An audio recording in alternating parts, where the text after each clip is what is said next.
behalf of Crosscheck Media and Biz Talk Today TV, welcome everyone to a very special buy, hold, sell. I am your trader Todd Schoenberger, and I am joined by my friend and co-host Tobin Smith out in sunny and hot Scottsdale, Arizona. I got a vest on, okay? It's not that hot. Well, you probably have the air conditioning on, but I tell you what is cooling off is this stock market right now. Because when we're coming to you right now, big sell-off today. This show is going to talk all about it because we have a very special guest with us, Thomas Martin. He's a partner and senior portfolio manager at GLOBALT Investments in Atlanta, Georgia. Thomas, welcome to Buy, Hold, Sell. Great. Thanks for having me on your program. Absolutely. Did you warn him, Todd? Did you warn him beforehand? I didn't warn him at all. I said, look, okay. We're going to bring you into this show. You're brand new to Buy, Hold, Sell. I will try not to use an F-bomb on this show because he's from Atlanta and they're very good conservative. Genteel is what we are. Yeah, genteel. It's a better word. See, he already trounced me. But love it. Well, Thomas, I got to tell you though, what is not genteel is the stock market right now. Huge sell-off. Dow down over 2%, S&P 2%, the Nasdaq down 4% on the day. Is it just about tariffs right now, or is there more to the story? Well, this is when you're talking about down, we might as well talk about being down from the top, which wasn't terribly long ago. It was mid-February.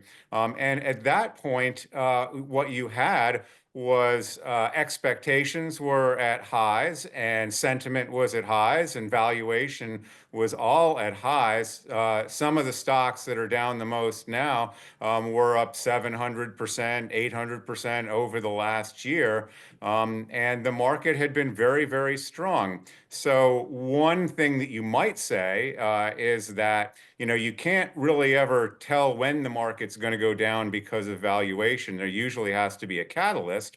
But the tariffs are a part of the catalyst that is coming through in the market now, among other things that are putting doubts in investors' minds and having them want to say, do I want to be here full-fledged, full throat this week? Maybe later. Let's see. Yeah, well, right. There's always only two camps here. The one camp is that it's been a bull market for 24 months. It always made money to buy the dip, particularly the 50-day moving average, and then really at the 200-day moving average. So we got some of that, but then El Trumpito caught in. And people who, like me, who've managed money for decades and years, et cetera, I've never seen anything like this. I mean, I've never seen the playbook get completely destroyed by the person who invented the Trump playbook, which was, I judge my presidency by the stock market. I will do everything in my ways to make sure that stocks go up because that makes me feel good and look good and yada yada yada. And then you get to this weekend where he says, number one, I don't know if you noticed this, Mr. President, but the GDP Now index in Atlanta, by the way, has dropped almost 300 basis points. I mean, it's never happened. The thing's only been around for like 3 years, but it went from a positive 2% to a negative 3.4%. Never happened. And this has been a very accurate leading indicator at big swings that economic slowdown is here. So now all of a sudden we were safe in banks, right, Thomas? And then, now we have a recession. That's not all right. So banks get slaughtered. The Mag 7 had already been getting clipped. We had, with our managed accounts, but also our research, had put a sell out because we were in these things 600% ago. If anybody didn't, take profits on SMCI or NVIDIA or some of these things up 500-600%, to me, if you're running your own money and you didn't do that, you got to look in the mirror, and that's why you're down so much. If you didn't take, and stock market's an expensive lesson sometimes, Thomas. But I mean, how do you deal with owning an SMCI up 300-400% or NVIDIA 600% or yada yada yada? Right. Well, we do have some of those names. And, there's a couple of things is that for our clients, we are really a core portfolio manager and a wealth manager. And we're not timing the market. Although in our asset allocation portfolios, we do try and take some profits Hmm. when the market's high, and then we try and put that back in when the market is lower. And we have been selling the growth types of companies, and our strategies are managed through ETFs. So, Uh-huh. you have the IWF and the MGK or the large cap growth, and the IWP is the mid cap growth. And as those have gotten to big highs, we've peeled back on them. But we haven't sold them out completely because we like the companies that are in there. We're long-term investors, and our clients are going to be holding investments for multiple years. And frankly, when you have embedded capital gains in them, it's difficult to be able to say, we're going to sell this thing out and buy it right back. First of all, you have to be right, and it just Yeah. happens that it feels right now. But so we're watching the markets very carefully. And as far as this movement from no recession to recession, that is the biggest worry and the biggest story right now. But it's important to keep in mind that recessions are a process. And that the anticipation of a quarter that's negative is different from actually getting one. And technically, you're supposed to get a couple of them in a row before you call it a recession. And I think that, you bring up a good point about the new administration and what was the perception the day after the election. And for many of those days up until mid-February, or till the inauguration, and some of these policies started to get put into place. Comparing that with the first go around with the Trump administration and the second one, he has very different goals. And he's now kind of hammered at home that, yeah, he did care about the stock market, but that was more shorter term, is the story now, and that he cares more about the long term. And he's a one-term left president. He wants to leave his mark and do well by the overall economy. And one problem that we have had is, overspending by the federal government and big deficits that built up. And now we have high interest rates. And, we can talk about it more if you like. There's things that he's trying to accomplish that he says may cause a little pain, which I think is an understatement. But Yeah, well, it's all fine and good, because he makes, millions a day in, scamming people of crypto. But the issue that I really, Come on. well, look at his stuff, Todd. Before you say something you regret, look at how much they own of Dogecoin and of the Trump coin and MAGA coin and all that stuff. Go with your thought. What were you going? Where were you going? So, well, I guess the point is that, the uncertainty. Everybody knows the market doesn't like uncertainty. Okay, but now we have certainty of uncertainty, and that's a pretty lethal combination. Now, I hope we come down to the 200-day moving average. We get to sort of shake out all the froth, all the Raider crazy stuff, quantum computing, blah blah blah blah blah. But in a little bit, there's going to be unemployment numbers going up. There's going to be no price inflation improvement, because it's basically, shelter is 40% of the whole thing. In a while, people are going to say, there's a big time frame, Thomas, do you not think, between doing these cuts, making these moves, and then actually getting to see the results? I just believe people are going to get impatient. Well, the market is definitely not patient. Yes. Has grown more impatient in my career, at any rate. One of the things that I think that they do want to do is to slow the economy.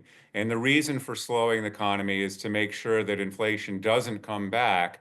And not long ago, at the end of last year, some of the inflation reports were giving the market the idea that inflation might be coming back. And 10-year yields were climbing, in between 4.5% and 5%. And the closer they got to 5%, the more nervous the market was that we were going to lose control of interest rates, or the Fed was going to lose control of rates. Not that they control long rates anyway, but that this was a problem. And, inflation inflation was and still is one of the biggest problems that there is. And the Fed, when they first started cutting interest rates, because they thought that, and the markets thought that they had done enough, some of that was met with, what are you doing? Why are you cutting rates? It's premature. It's not time to do that yet. And that chatter has quieted down now. And I think that the idea is maybe when is going to be the right time to stave off that recession and to begin to cut rates. And as recently as the last time Chair Powell spoke, he said, "Now, labor market is still fine. The economy is good. We're not ready for further cuts. We want to be sure we've got things in place." And in the meantime, the government is implementing policies that are really intended to slow down the economy. But now you have both things that you have to worry about and think about. Instead of you just have the federal government spending and spending and spending and giving stimulus, you now have a cutback potentially in that and cutting that stimulus. At that point where you get a real recession type of worry, the Fed is then free to come in and to begin to cut rates again and to hopefully thread that needle so that we can slow the economy, keep interest rates at a good level, and not have inflation come back. So are you forecasting Goldilocks here, Thomas? Well, that's what we'd like to. The immaculate deflation. I mean, well, that's what we've been looking for all along, but we haven't really gotten there. And where we've gotten is Goldilocks keeps on chowing down all the porridge. Hey, Thomas, were you guys overweight equities going into that February 19 high of the S&P? We were not. No, we were underweight. So I assume that you're still underweight even with the sell-off. We are, yes. Okay. Yeah, I was amazed, Todd, that for a while there was 3 rate cuts priced into the futures market, and I think even I haven't looked at it this morning. I think we're probably still there, but again, they've never been a central bank when you have a $1 trillion Doge explosion and the complete reformation of the world order. And a complete, there are so many variables now that they've never dealt with. I don't think personally that, if this is a correct economic term, I do have a master's, a shit show is going to continue, that 3 cuts at 25 basis points is going to make a difference when every leading indicator that I trust, that we follow, is, doing the submarine dive here. And I think the market always, prices in risk ahead of what happens in the economy, obviously. But I'm going to ask a different question. Have you looked at Europe, at the UK and France and Germany and so on and so forth? Because we've been long those ever since this thing, got jiggy with it, and we've done pretty well. Now, do you ever, get in those indexes? Well, sure. Our process for the asset allocation, global macro, what have you, what you want to call it, is that we are in U.S. stocks, international stocks, bonds, real estate, alternatives, and cash. Those are the main asset classes that we allocate to in our strategies. And international, of course, is one of them. And we have been underweight international for a long time. And that's been very good, right? Yeah. Sorry about the phone. But we remain underweight now, even in the face of this movement that we've seen in Germany and in China. And we're concerned about the sustainability of it. Really, if you look back at history, virtually every year, the market has hope springing eternal that this is going to be the year that international outperforms. Yeah, that's true. And it does. It does for the first part of the year, and it has failed pretty much every year. Now, maybe this is the year that won't happen.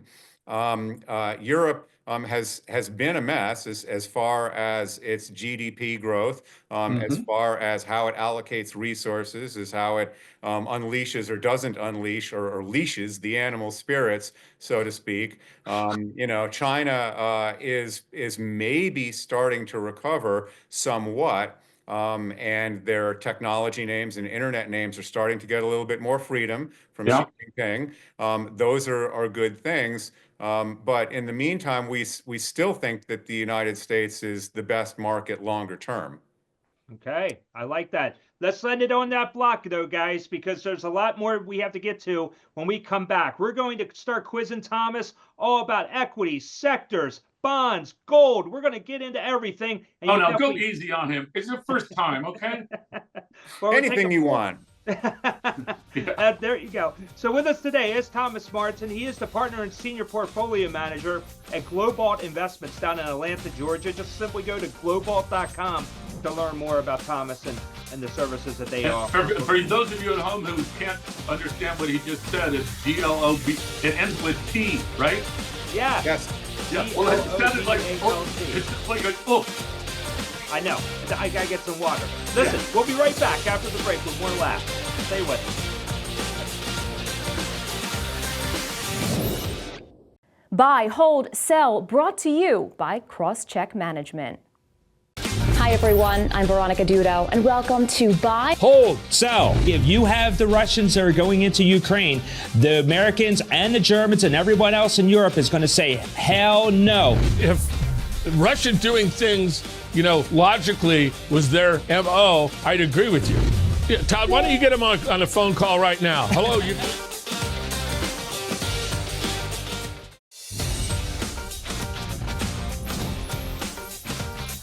Welcome back to Buy, Hold, Sell. With us today, we have Thomas Martin. He is the partner and senior portfolio manager at GLOBALT Investments. Global alternative. We should have thought of that in the first block. Brilliant. That's absolutely great marketing. So, but Thomas, when we left off in the last block, we were talking all about the possibility of a recession. We were talking about interest rates as well. But what about bonds right now? Would you be a bond buyer at this time? Well, coming into this, and again, more recently, we were underweight bonds, and our duration was below the benchmark, and that worked well while interest rates were rising. And the duration, just for the audience, is you're saying the length of the bonds that you own. Right. I'm sorry. 10-year versus 30-year. Right. That's right. So we were shorter maturities. Because we thought that there was chances of interest rates going up, and we didn't know really kind of where it would stop. But it appears to have stopped in the 4.5% to 5% area, and we have gone back to having both. To be basically flat with the bond market. So we're even in terms of our allocation to the long end and to the short end. And so, if it is to be believed that this concept of focusing on the 10-year, which is what Scott Bessent wants to do, and to have that be lower so that he can term out, so to speak, the maturities that the government sells to the public. And by term out, that means instead of just selling short maturities, you're selling longer maturities. So you can lock in lower interest rates for longer. But of course, you don't want to lock in those high interest rates. So he would like to get that down. And the way that you do that down is you slow the economy, you make sure inflation's under control, and then the bond market should take care of the rest. So we're happy with our positioning here because, I think as you guys pointed out, it's still an open question as to how successful this strategy of trying to thread the needle, this delicate balance can be. A lot of moving parts.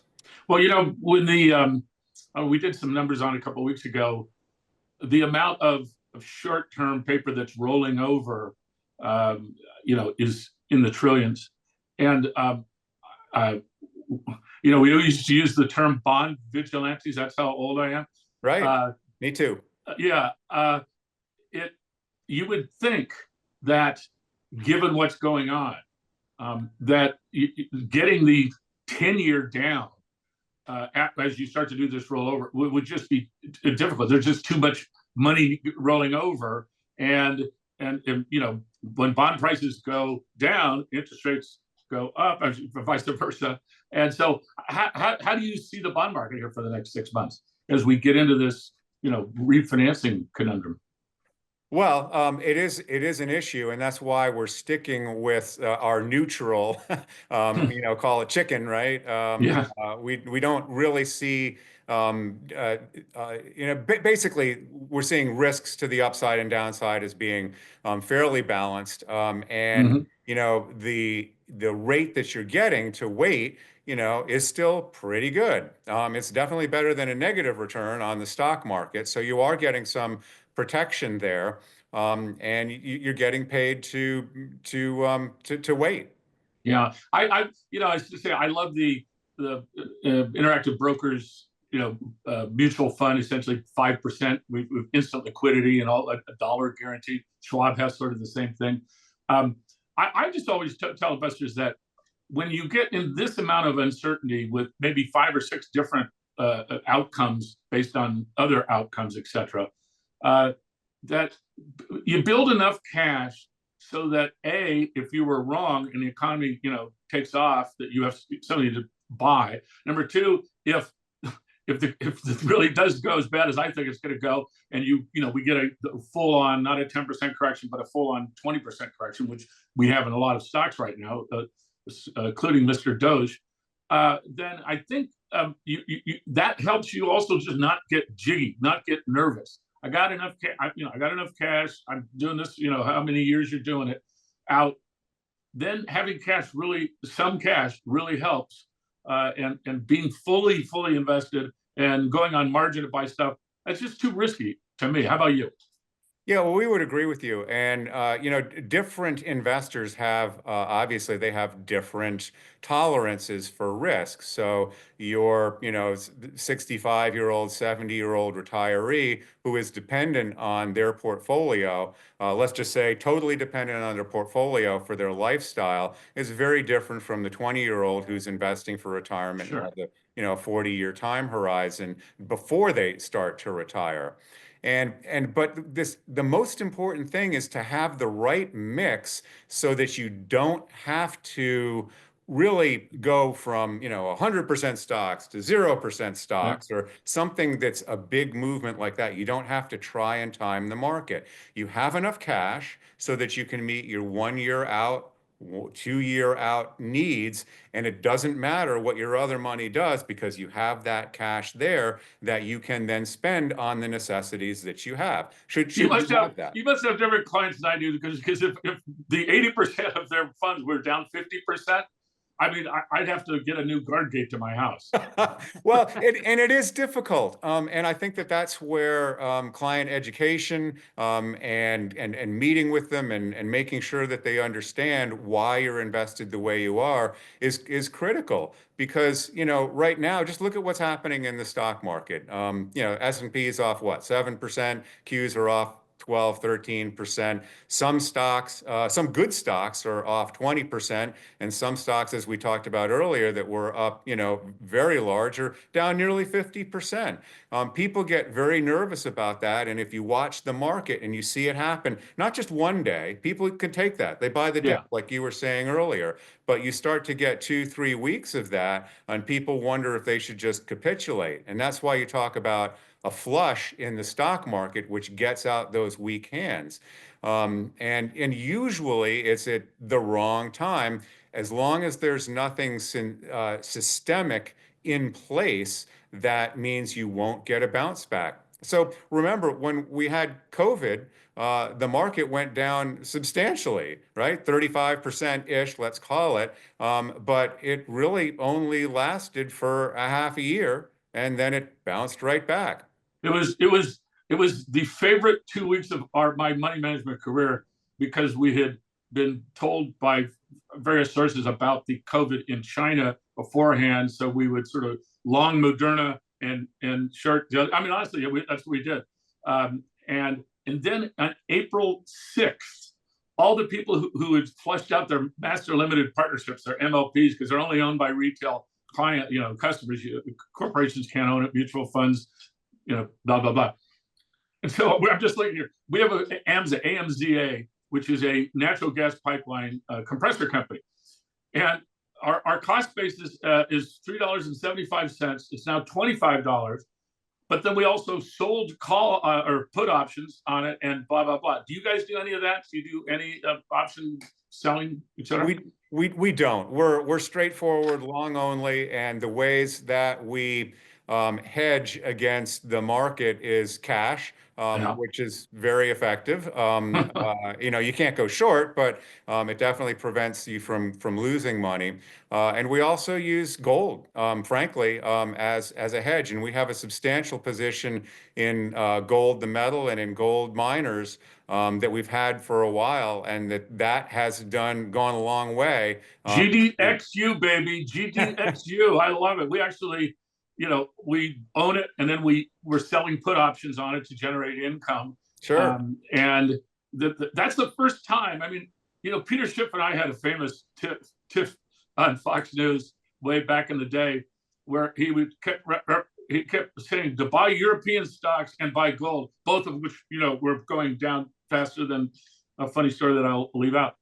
And then finally, now it's Peter Schiff's day. He's actually, after 20 years of being wrong, he finally had some time in the sun to. Why do you see gold, other than obviously the central banks are buying it like crazy? Well, they are buying it like crazy, and it also is a hedge against uncertainty, and it can be a hedge against inflation. Mm-hmm. It can also be the other way, Right. also if you get bad deflation, and it's an uncorrelated asset. So we just find that it's attractive. We just have to keep ourselves from buying too much of it. Just gold, or are you also including silver? We would buy silver. We have not bought silver yet, and we just didn't think that it was the right time. We're getting the exposure that we want through the gold and the miners. Yeah, and Todd, I'd also add that, when Russia had like $1.3 trillion of their assets seized, that made a real strong case for gold for other countries that perhaps are not that friendly with the United States. And then shockingly, if you look at those countries and their central banks, they own, this is a very scientific term, a shitload of gold. And it's been that way for the last 2 years. Now, why do the miners, though, Tom, why do you think, so the miners always lag gold prices, and the junior miners lagged for a long time. Now finally they're working. Do you have any insight on that? Well, if you look over longer time periods and at history, and it doesn't work all the time, but they're a leveraged play on the price of gold. So it has been, let's just say 3x. So if you get an upward movement in gold, you can get 3x from the miners and vice versa, of course. Now, but it's not like clockwork. And I guess the difficult part for the miners is that they have people and they have expenses, and they operate in areas of the world that are, let's say, difficult and present some challenges. And so that can create some volatility in the miners. But the reason to do it, and not to have all your money in them, and to also just have the metal itself, is because you do get that leveraged play over time. Yeah, I have to say, when the world's changing this fast, also, gold really just feels good. I mean, and then the fact that it's going up, I'm even more surprised about, because usually when I buy it, that's, the top of the market for gold. But, I'm much more better at technology than I am at gold. But when we saw the Russian impound, then a lot of other countries would say, hey, we need to build our gold, because for all those obvious reasons, and Iraq and Saudi Arabia and so on and so forth, it makes sense. So now, Mr. Smart Guy Thomas, Mr. Asset Allocator, what's your favorite sector right now? Well, we are. Sorry, Todd. I couldn't help myself. That's where I was going with this. Yeah, I know. It's just because I can pronounce the word alt. Alt. Like halt. Thomas Martin from GLOBALT with us. Go ahead, Thomas. Thanks. We try to keep our exposure to the sectors diversified because you never know when they're going to work. And so, for example, and I'm not saying that we love the staples right now. In fact, we haven't loved the staples, as has nobody. Nobody. But it certainly has paid to have them over the last several weeks. And some of those stocks are up 20%. The boring kind, and Coca-Cola, et cetera, right?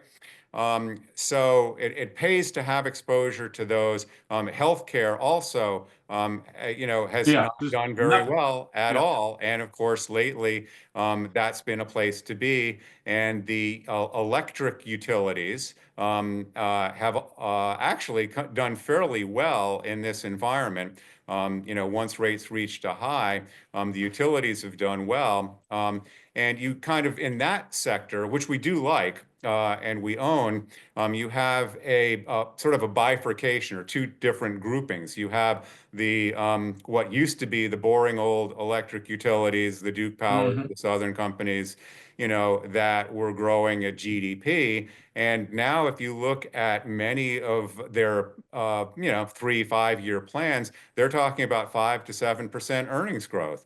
And that's pretty good if you can get it. Thank you, data centers, AI data centers. Yes. Well, so the data center's different story, right? So there's your Vistra and your NRG and your Constellation, which were up like technology stocks for the longest period of time, and they're correcting like technology stocks as well. Yeah. If you have the idea that data centers are booming, and these are the ones who are most leveraged to that business in terms of their earnings and exposure, that's where you want it to be. And right now, that's being called into question by DeepSeek and the other, the new Alibaba version, as to how much are we going to need in data centers and how much energy are we going to need and how many chips are we going to need and how much energy and electricity and all that. Yes, the latest one is Manu, MANUL, and it also just uses existing large language models, so they're not making anything up. They're putting a wrapper on it, not the wrapper that you listen to, Todd, on the radio, but I mean a WRAPPER. Oh. And they're finding out it really works well, and you don't need the Hopper H100 NVIDIA chip to run if you're running something that already exists. You have Lambda from Facebook, you have other ones, et cetera, et cetera. That's good for AI proliferation, but I'm not going to pay 125 times earnings for some of these companies. And to me, I don't know what your feeling is here, but there's so much froth in this stuff. It all rose every day. I call it the Reddit Raiders. We go on Reddit. We have a software program that counts how many times people on Reddit are talking about a certain stock. It was uranium stocks for a while, then it was the quantum computing and blah, blah, blah. I know because you're an allocator, you don't give a crap about that, which is awesome. That's why you're in business. But was there a point of having a sort of an AI sector in and of itself, do you think? No, I don't think so, because I think that you want to be aware of, because AI is not a sector. There are microchips that are important, and there is, that run it, like you're talking about, the Blackwell moment and the ASICs and all of that. And then there's the memory chips. But memory, as it pertains to AI, is a new thing. It's called because it's all new. Right. Mostly that had been in more industrial type of applications. And as strong as the economy's been, the industrial side of chips has not been that strong. And we've been looking for a bottom, as a matter of fact, in autos and other types of chips like that. So it pays to be aware of the differences in those. And just in the plain industrials, to know the difference between, a company like a Vistra or an Eaton or a Quanta Services, or a Modine that is highly leveraged to the data center versus just sort of electricity generation in general. I just noticed in a golf tournament on the Arnold Palmer tournament, all of a sudden I'm seeing the golfers with Vertiv logos. Right. Vertiv is the most unknown stock in the world up until 2 years ago that makes all the cooling equipment for data centers, but other type of centers as well. Now they're on freaking PGA players. That may be a sign of a top right there too, don't you think, Tom? It could be. I mean, I was just blown away. Okay, so give us 6 months. When Last do I question. get this? Yeah, go ahead. When do I get to stop worrying? That's the question, and I think that's the reason why we're not sure, where this stops and what happens from here. And I think that in the absence of hard information from the administration, et cetera, and sort of a calming down, which I don't think, this is just my opinion, and we talk about it and fight about it in our investment policy committee all the time, is, how long does it take for some of these policies to work through? For example, if you're using tariffs as a negotiating tool, the negotiations just don't typically end in a week, right? You're going back and forth, and he's been very serious about it all throughout his first term. So in 6 months from now, I expect that we'll have a bit more sort of arms around the situation, but it probably will not yet be resolved. So in the meantime, you're looking for those technical signals, whether it's the 200-day moving average or moving into strength, or just, a certain amount that the markets are down, and looking for those companies that still have strong fundamentals, that did report good earnings reports, and that are giving decent guidance. That's where we want to be. Yeah, I first of all, if someone is giving me a projection of earnings over the next 6 months, really? Ball it up and throw it out. Throw it out, exactly. Throw it out.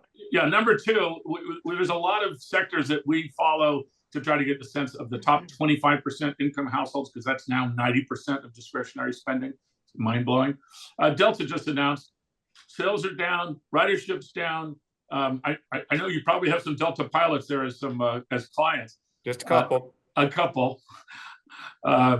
Phil Reams, an old friend of mine down in Atlanta, ran a practice just for Delta pilots, and I think he sold it a long time ago. But anyway, my point is, when you start seeing Delta come down, as they just reported, on the margin, at the margin, depending on what economic school you went to, is a sign that the higher end is pulling back a little bit, and since that's 90% of any of discretionary spending, that to me is a little canary in the coal mine.